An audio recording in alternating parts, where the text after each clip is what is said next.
Alright guys, what's going on? Welcome in. So in this one, I wanted to really break down the positives and the negatives surrounding each team in the AFC East. I did a video on the AFC East a couple days ago where I pretty much just went through and gave my thoughts and opinions on each team's offseason. So free agent signings, free agent losses, draft picks, and whatnot. And again, gave my individual letter grade for each one. I'll leave it linked down below in the description box if you haven't checked it out. But in this one, I wanted to focus in on this division. Now, of course, right, the Jets are my favorite team here, so I already have a bias towards the division as it is, but I feel like whether you're a Jet fan, whether you're a fan of any of these teams or not, you have to look at the AFC East and say, you know what, there's a ton of interesting storylines, there's a ton of talent, a ton of really good football teams, a ton of really good quarterbacks as well.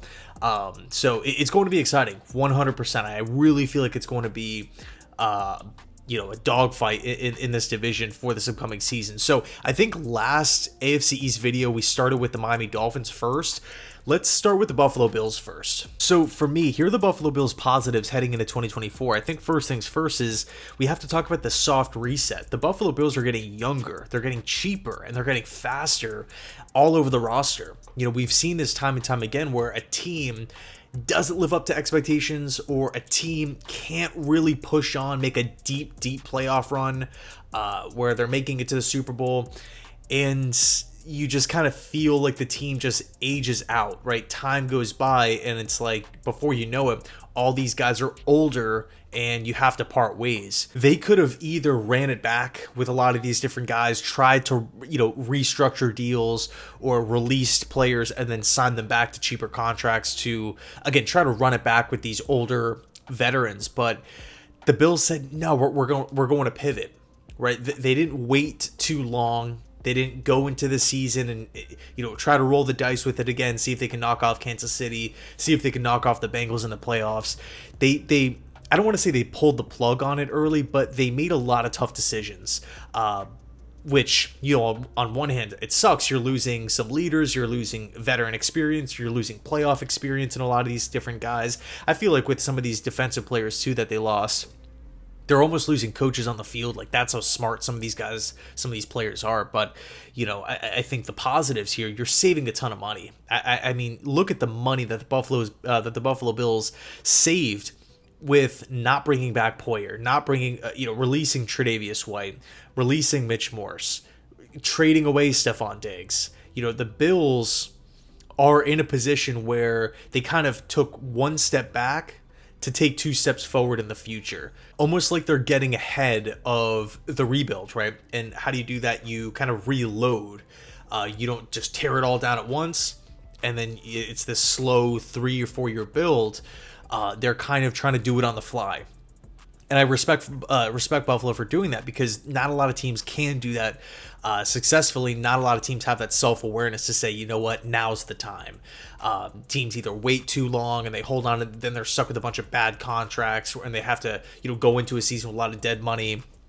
There's a ton of different situations like that. But the Bills here, by doing this, they're getting faster at the positions. They're getting faster at safety. Cole Bishop coming in, Taylor Rapp at the position, replacing guys like Micah Hyde and Jordan Poyer. Corner is still, I would say, not necessarily an issue, but in my opinion, it's thin. Although I love Rasul Douglas, I thought that was such an underrated pickup for the Bills midway through last season. But again, I think the Bills did a pretty good job of just recognizing who they are and where they were at really ending 2023 and going into 2024. The next positive here, it's a full offseason with Joe Brady at the helm. When Joe Brady took over a year ago, the offense really perked up, right? James Cook exploded, Dalton Kincaid exploded, Josh Allen's turnovers went down. You just kind of felt like the offense was just humming. They stuck to the run. I felt like the Bills' offense was running the football a lot. And it kind of makes you ask the question, man, if Joe Brady was calling plays from the beginning and it wasn't Ken Dorsey, would this offense would this team have more wins to end the year off? Because Dorsey's offense was good. They were top 10 in so many different categories, but the turnovers were an issue.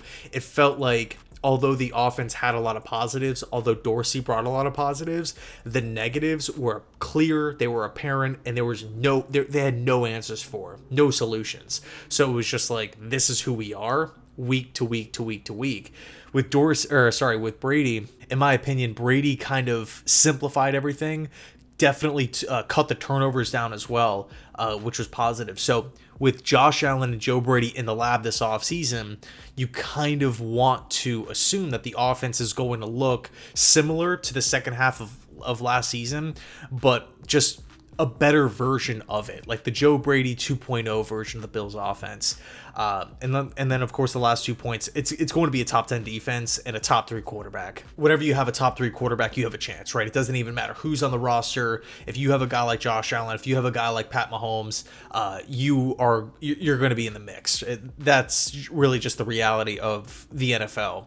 And then you have a top 10 defense as well. It's coached really well by Sean McDermott. They lost, again, a couple pieces. Leonard Floyd, I think, is going to be a huge loss. But, I think with the thing that really impresses me about the Bills, they've shown an ability to, develop young players, right? They can identify who they want, identify who fits the culture, identify who fits the system. And then when it's time to pay those players big contracts, think of like Tremaine Edmonds, and if they don't feel like they have enough funds to do that, they can allow Edmonds to walk, and the Bills will be fine on the defensive side of the football because they have a young player that they drafted in the mid rounds that could come in and replace that player. Maybe not to its fullest extent, his fullest extent, but you get, a decent, a solid replacement for nothing. You're not going out and you're paying a free agent to come in because you already have that replacement on the roster. So that's the thing with Buffalo is, yes, they lost a bunch of pieces, but you kind of feel as though, specifically on the defensive side of the football, that they have their replacements lined up in the event of injuries, in the event of players leaving and free agency. So I think the Bills have a lot of positives, but of course you have to take a look at the negatives as well. Again, first off here, they did lose a lot of veterans and experience. I think in those tight playoff games against Cincy, games against Baltimore, games against Kansas City, games against the Jets, can they rely on these young players, the guys that are replacing the veterans here, to make those critical plays, to be able to not get too ahead of themselves, to really try to be in the moment? Because I know those playoff games, we see players shrink like that, and you never really know. You can't really read that, and this goes for every sport, right? MLB, the NHL, NBA, college football. When the lights are at their brightest, some players shrink, some players get better. And typically, if you're a seasoned veteran and you've played in a ton of playoff games, the lights aren't as bright, right? You're not as rattled or as shell-shocked. And also you're getting the other team's best punch, if you will, too. So will these young players be ready for it? That's a question that we'll only have answered in time. And then our second negative here, there's a lot of brand new weapons / unproven guys. So the Bills are putting a ton of stock into players that we just don't really know either who they are at this point, which is fine. That's just a thing that happens in football. Or somebody who hasn't really, or, I guess players that haven't really done a whole lot up to this point. I think of guys like Mac Hollins. Obviously, Keon Coleman has not played it down. Overall, you're saying, okay, this offense, Josh Allen is the engine, and we are taking that step back with the talent offensively, with the weapons around this quarterback. But we have to make sure that the young guys, all these new acquisitions, Chase Claypool, KJ Hamler, these guys, Shakir has had a solid season, that these guys can step up and rise to the occasion, because you don't want to be in a position like the Packers were with Aaron Rodgers, in that stretch where you kind of just felt like Green Bay wasn't doing anything to help out the quarterback. The receivers that were making plays, the receivers that were rising to the top were just like undrafted free agent in Alan Lazard, just kind of like random guys that you felt as though Rodgers was just making them better. It wasn't until they had Devontae Adams where all of a sudden you just see this huge connection, but even that took a little bit of time. So with the Bills, some positives, some negatives here. But there's, I would say, maybe more questions more question marks around the organization going into 24 as opposed to previous years. Next up, let's talk about the New England Patriots here. So the first positive is they selected one of the best quarterbacks in the draft in Drake May. I mean, if you want to talk about somebody to get excited about, somebody with arm strength, somebody with size, somebody with mobility, somebody who's dedicated to the game, somebody who's a great teammate and leader, somebody who really feels like he wants it so bad. He wants it so desperately. I mean, he's already ingrained himself in the, New England lifestyle, the Boston way, if you will. He's courtside at Celtics games in the playoffs. Like, this guy's all New England Patriots football. And if you're a Pats fan, like, you love to see that kind of stuff. I think really the sky's the limit. And then on top of that, it really feels as though the Patriots have a great foundation, a great support system in place for Drake, right? Where he doesn't have to start immediately. You have Jacoby Brissett there, a great teacher, a great guy, a great leader. Somebody who is going to take May under his wing, not this weird, like, Joe Flacco, Lamar Jackson situation, not in the slightest. Jacoby Brissett is a fantastic teammate and will teach Drake May pretty much everything he knows. On top of that, this team also brought in Alex Van Pelt, AVP, formerly of the Cleveland Browns. He was there. He was actually their play caller for a little bit. But he has a lot of experience as an offensive coordinator. He was with the Green Bay Packers, worked with Aaron Rodgers. He's going to be coming in, installing the offense. It's going to be his show. Last couple of years with New England, it just felt like they were searching for answers on the offensive side of the football. And a part of that is because of injuries. A part of that is because of depth. And arguably a part of that was because of Mac Jones and his inability to push the ball down the field. And you can argue, was Belichick stubborn in certain areas, but with Mayo taking over, he's somebody that knows the organization in and out, and he handpicked AVP to run the offense. So you're getting somebody external. You're not promoting from within offensively.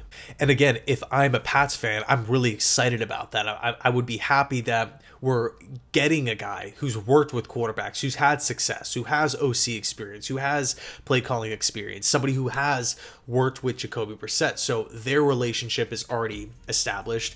Brissett's knowledge and understanding of the offensive system, the terminology, that's already established, which then trickles down to Drake May. I really feel like the Patriots have a lot of things going for them when you look at just the ground level, the foundation, the base.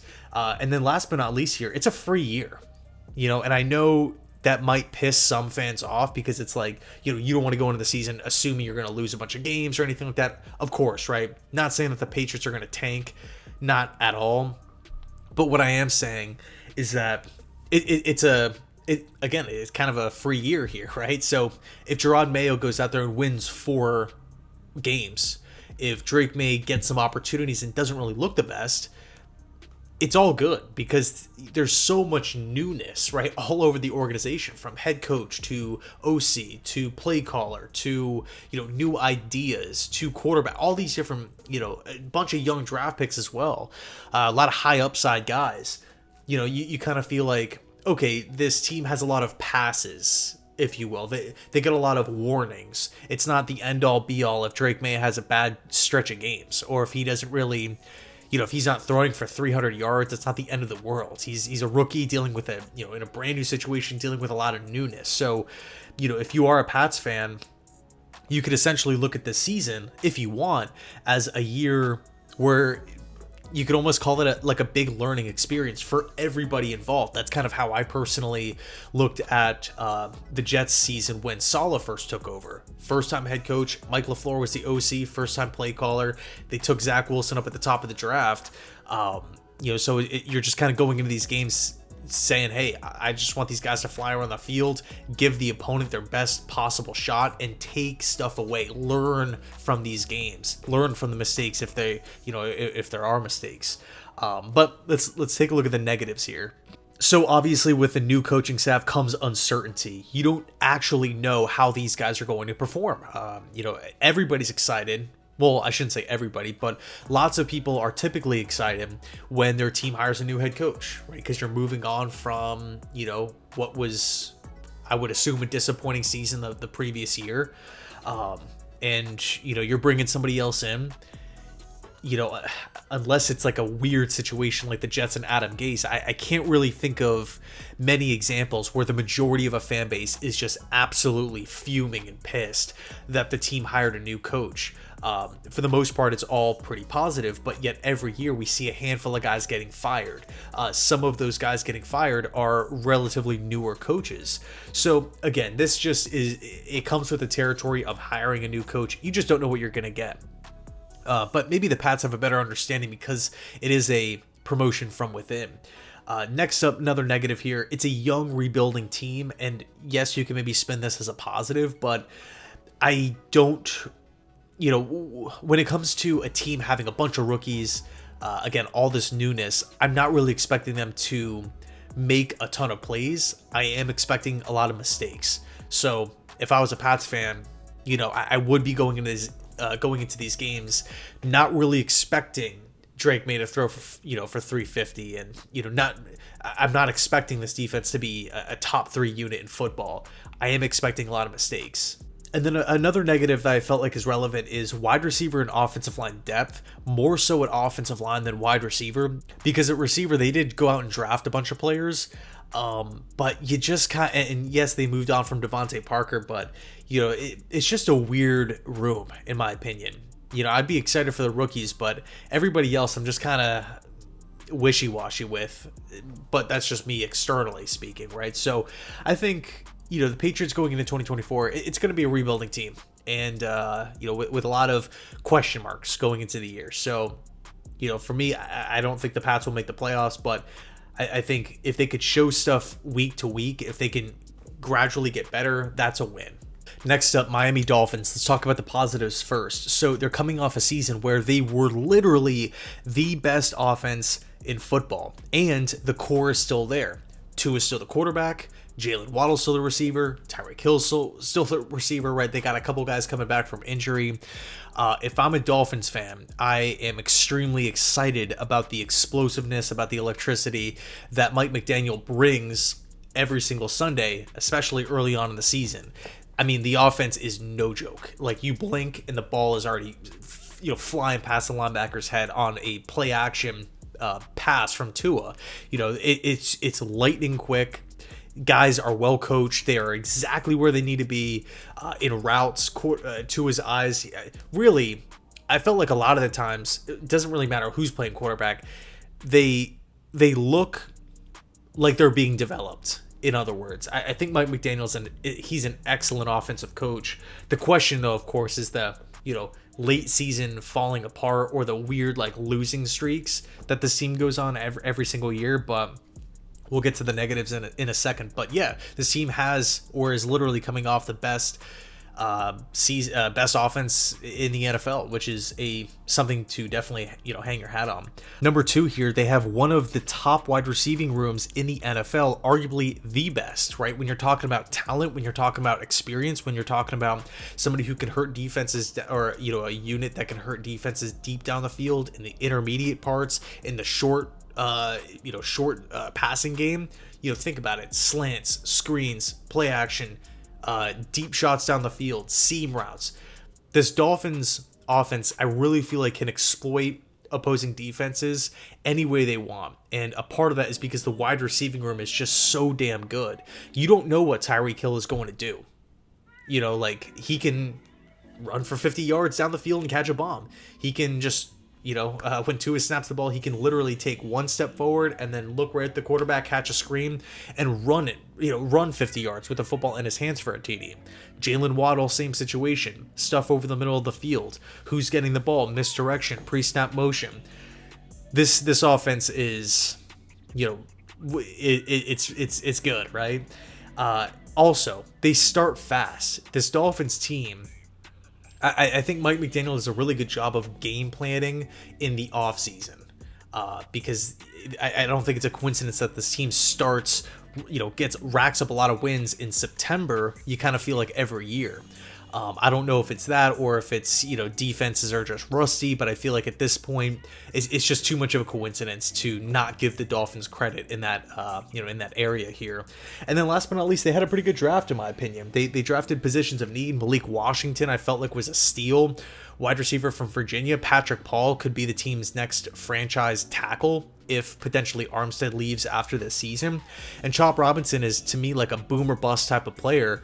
But the Dolphins, this is a win now football team with pass rushers on the roster. So if Chop Robinson can come in and give you 6 sacks, and you have Bradley Chubb, and you have, guys like Phillips and whatnot, like this defensive line is like, when we're talking about rushing the passer, the Dolphins have guys that can do that. So I think the Dolphins have a lot of positives. I'm not really buying this, the argument that the Dolphins had a terrible offseason and, they're going to get this 6-7 win mark. I really don't think so. I think the AFC East from top to really the top 3, Bills, Jets, and Miami, it's going to come right down to the end of the year, the last 2-3 games of the season. I think it's really going to decide who wins the division and who potentially becomes the wild card team.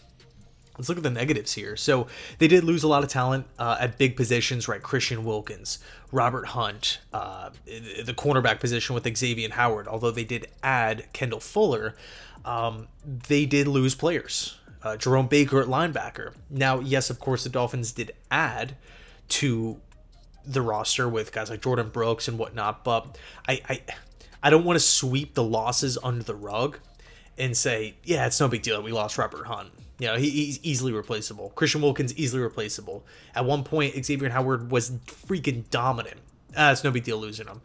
At some point, I do feel like there is going to be a toll, but I do kind of, to counter that, I do feel like Miami did a good enough job, realistically speaking, in the ability to counter those losses. They didn't just rest on their laurels.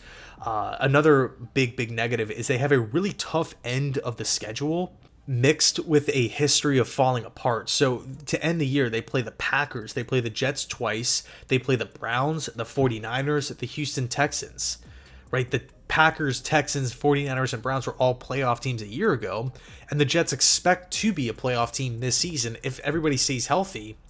I definitely could see this team making the playoffs, right? So to end the year, like if you're talking about competing with New York, competing with Buffalo, competing in a stacked AFC, and you're ending the season cold weather games, playing, 4 playoff teams from a year ago, and 2 division rivalry games, and you have a history of falling apart, that is a big question mark for me. That to me is something that, when it happens, when it gets to that point in the season, it's like, all right, grab your popcorn. We're going to actually see what the Dolphins are made of, because we know that they're going to win games early in the season. We know that they're going to beat teams who they're better than in September, October. But what happens in late December, January, right, where this team has to put up or shut up and deal with the pushback from big media, suggesting that this team can't play in the cold, or Tua can't push the ball, or they get hurt too much, or Mike McDaniel gets figured out. Can the Dolphins answer those questions? And last but not least, we got the New York Jets here. So talking about the positives first, top 5 defense, bare minimum top 5 defense. Like, I do not see this team having the 15th or 17th or 20th ranked defense. It's just not in the cards. They have way too much talent. They have pass rushers, they have corners, they have leadership, they have defensive linemen on the inside that can get after the passer. I do have questions about maybe safety depth and ability to stop the run, but it's a talented group called by Jeff Ulbrich, who could very well become a head coach in the next cycle. In my opinion, the Jets will have a top 3 defense in football. I do not think that's an over-exaggeration. Next up, they're going to have a top 10 special teams unit. I mean, we look at how this team performed a year ago. They were great. We're talking field goals. We're talking extra points. We're talking punts, punt coverage, kickoff coverage. The Jets special teams unit was awesome. And now you're factoring in this new special teams rule, and I do feel like we have a lot of talent in this, that we can deploy in this, with this new rule here, with guys like Xavier Gibson and Malachi Corley potentially returning kicks. What about Izzy? I wouldn't be surprised if we saw Garrett Wilson back there returning kicks. I think the Jets are going to have a top 10 special teams unit, and whenever you can match a top 5 defense with a top 10 special teams unit and a healthy Aaron Rodgers, to me that's the equation of a playoff team. Now, of course, anything can happen, but as we stand right now, Rodgers is healthy. Rodgers is coming off the Achilles, but he's 100% healthy at this point in time, which is positive. So, you can't just go into a season saying, "Oh, he's going to get hurt." You can't do that, right? So, as we stand right now, great defense, great special teams, a healthy Aaron Rodgers with an influx of depth and talent. What was the issue for the team a year ago? The main issue, it was injuries, right? We could talk about Hackett and Saleh's leadership just being non-existent and, the quarterback play and whatnot, but injuries had a big part. If Rodgers was there, if we had more offensive linemen throughout the year, we would have been in a much better position to end the season off. So I really feel like Joe Douglas did a good job of adding players at big-time positions. We added Mike Williams. We added Tyrod Taylor. We added Tyron Smith. We added Morgan Moses. We added John Simpson. And then all of a sudden, you're getting all these guys back, right? You're getting AVT back. What's going to happen with Joe Tippmann in year 2 at center? So I think in the event that an injury does happen or something crazy does happen, we're in a lot better of a position now than we were a year ago, which is such a big positive. Now to quickly go over the negatives here, obviously the first one that needs to be addressed, health. I know we just kind of touched on it, but that's the one trump card, if you will, right? For people that don't think the Jets are going to be good, they're expecting injuries. No, Mike Williams can't stay healthy. No, Tyron Smith can't stay healthy. No, Rodgers can't stay healthy. It is a lot of assumptions. Some have merit based off of resume and whatnot, but some we don't know that to be a fact. Because a lot of people can easily say, all right, well, what if Josh Allen breaks his leg in week 3? Do the Bills feel like they're a playoff team with Mitch Trubisky? Maybe, I don't know. So you can literally make that argument for any other team out there in football. The problem with the Jets is that last season was a train wreck and they completely fell apart and they didn't know how to deal with it. And B, some of the guys that the Jets brought in have a track record of getting hurt every single season. So obviously it doesn't really bode well, but health is still a big question mark. But as we stand right now, outside of Mike Williams and AVT, everybody is healthy. Next up, offensive staff. I have a massive question mark with the offensive staff. I just don't feel as though Nathaniel Hackett or Keith Carter or Todd Downing, these guys are not they're not maximizing, and this is my opinion here, I just don't believe that they're maximizing the talent on offense. When I'm thinking about Breece Hall, when I'm thinking about Garrett Wilson, when I'm thinking about Malachi Corley in practice, I don't view them as guys that are getting better at their maximum potential, if that makes sense. Maybe I'm completely wrong here. But when I think about, a wide receiver getting drafted to the Dolphins, or an offensive lineman getting drafted to the Ravens, or a quarterback getting drafted to the Chiefs, or a running back getting drafted to the 49ers, you're like, naturally as a fan, you're thinking those guys are getting top tier coaching. Those guys are if they don't pan out, it's going to be because the player isn't all that great. It's not because of the team. It's not because of the situation. It's not because of the coaches. But with the Jets, it's like, if Garrett Wilson has a down year, or Breece Hall starts out of the gate slow, right, as a first slow couple months, I don't think a lot of fans are going to be blaming Breece Hall. I think a lot of fans are going to be looking at the coaching staff saying, hey, what happened last year? We fell apart completely. We already have a lot of questions about this, current staff. We kind of know who Breece Hall is. He's not the issue. It's the coach's fault because we're not maximizing talents here. And that is worrisome when you have a defensive head coach and he doesn't really input pretty much anything. It's not like we have McVay or Shanahan or LaFleur or Reed or, Harbaugh, to step in and kind of override things. No, it's Hackett's offense, it's Downing's offense, it's Keith Carter, and that's pretty much it. So from an offensive coaching standpoint, I would take so many other team situations. And then last but not least, leadership. I think this is a big question mark. You kind of feel like when things are going well with the Jets, everybody's feeling themselves, everybody's like down to talk about the other team, and we can just kind of everybody's in a great mood. But then when things go poorly, it's just like poor us. We're receiving bad media headlines. It's not fair. I don't like that mindset at all. I really want the Jets to have a winning culture. Of course, you have to win to implement that culture, but the leadership, I feel like, is paramount. It's paramount for a team, because no team just wins every single game, sweeps through the playoffs, and wins the Super Bowl. No, at some point there's going to be adversity, whether it's a player getting hurt, whether it's a devastating loss, whether it's a losing streak, whatever it may be.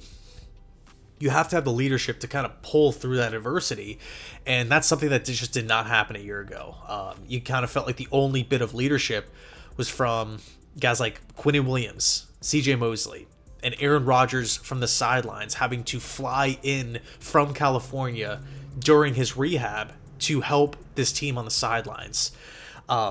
So I think at the end of the day, the AFC East is stacked.